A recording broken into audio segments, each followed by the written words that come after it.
नमस्कार. आज आपण सुमन हायस्कूलमधल्या इयत्ता 9वीच्या प्रवेश प्रक्रियेबद्दल बोलणार आहोत. म्हणजे 2026-27 या वर्षासाठी.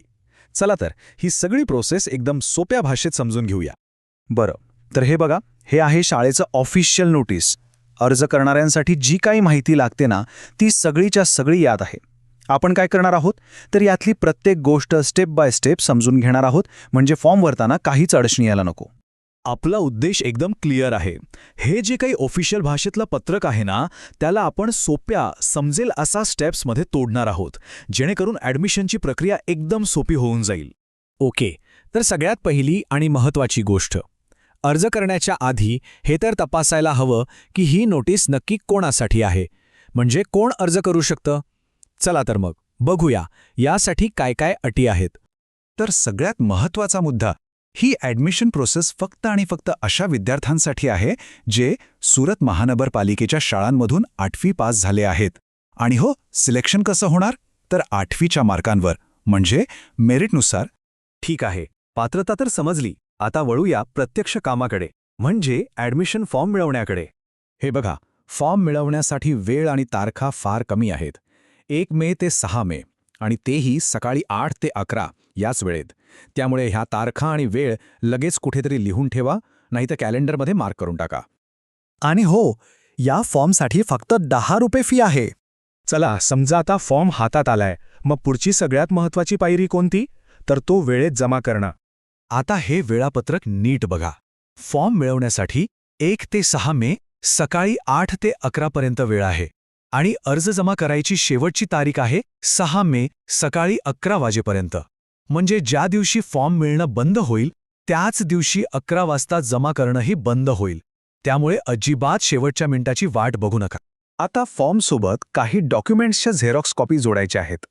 कोणकोणत्या, तर 8वीच्या निकालाची, शाळा सोडल्याच्या दाखल्याची म्हणजे LCची, आधार कार्डच्या 2 कॉपी आणि बँक पासबुकची 1 कॉपी. ह्या सगळ्या झेरॉक्स व्यवस्थित भरलेल्या फॉर्मसोबत जोडून द्यायच्या आहेत. हे बघा, नोटीसमध्ये अगदी स्पष्ट शब्दांत लिहिलेलं आहे 6 मे सकाळी 11 नंतर एकही अर्ज घेतला जाणार नाही. त्यामुळे वेळेचं महत्त्व लक्षात घ्या. 11 म्हणजे 11. बरं, सगळ्यांचे अर्ज वेळेत जमा झाले. आता पुढे काय, तर यानंतर शाळा तयार करते गुणवत्ता यादी, ज्याला आपण मेरिट लिस्ट म्हणतो. ही मेरिट लिस्ट 7 मे रोजी सकाळी ठीक 8 वाजता शाळेच्या नोटीस बोर्डवर लागेल. आणि एक महत्त्वाची गोष्ट, ही लिस्ट सुरुवातीला तात्पुरती असेल, म्हणजे प्रोव्हिजनल, 5 दिवसांसाठी. का, तर समजा नावात वगैरे काही चूक झाली असेल तर ती दुरुस्त करता यावी यासाठी. चला, मेरिट लिस्टमध्ये नाव आलं, अभिनंदन. पण थांबा, काम अजून संपलेलं नाही. ॲडमिशन कन्फर्म करण्यासाठी शेवटच्या दिवशी काय काय करायचं ते आता बघूया. आता इथे खूप मोठा फरक आहे, तो नीट लक्षात घ्या. अर्ज भरताना आपण फक्त झेरॉक्स दिल्या होत्या, बरोबर? पण फायनल ॲडमिशनच्या दिवशी शाळा सोडल्याचा ओरिजिनल दाखला, म्हणजे ओरिजिनल LC आणि 8वीची ओरिजिनल मार्कशीट सोबत आणावीच लागेल. हे कंपल्सरी आहे.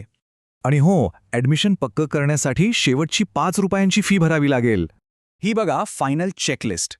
ॲडमिशनच्या दिवशी उगाच धावपळ नको, म्हणून ही सगळी कागदपत्र आधीच एका फाईलमध्ये लावून ठेवा. बघा, LC आणि निकालाची मूळ प्रत आणि सोबत झेरॉक्ससुद्धा लागतील.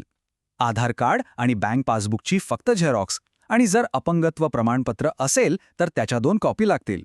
चला, आता निघण्यापूर्वी शेवटच्या 3 महत्त्वाच्या गोष्टी. 1. विद्यार्थी आणि पालक या दोघांपैकी एकाला हजर राहावं लागेल. 2. ॲडमिशन ऑफिसच्या वेळेत, म्हणजे दुपारी 12च्या आतच पूर्ण करायचं आहे. आणि 3. सगळे ओरिजिनल डॉक्युमेंट्स आणि शेवटची फी सोबत न्यायला विसरू नका. तर ही सगळी प्रक्रिया आता अगदी स्पष्ट झाली असेल. या सगळ्या स्टेप्स जर व्यवस्थित फॉलो केल्या तर ॲडमिशन प्रोसेस अगदी आरामात पार पडेल. आणि मग कागदपत्रांची चिंता सोडून पुढच्या रोमांचक शैक्षणिक प्रवासावर लक्ष केंद्रित करता येईल.